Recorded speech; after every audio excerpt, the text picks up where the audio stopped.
John, my next patient is here. He says he has a very serious problem. Okay, what does he say?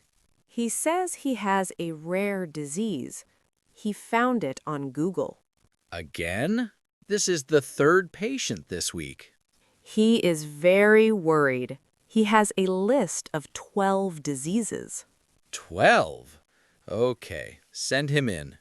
Mr. Silva, the doctor is ready for you. Good morning. Please, sit down. How do you feel? He says he has a headache and feels tired. I see. Mr. Silva, how long? He says 2 days. 2 days. And Google says it is a rare disease? He has the page open on his phone. He wants to show you. I understand, but first, let me check. Mr. Silva, you need water and sleep. That is all. That is it? Yes, Google is not a doctor, Mary. I will tell that to the other 11 patients in the waiting room.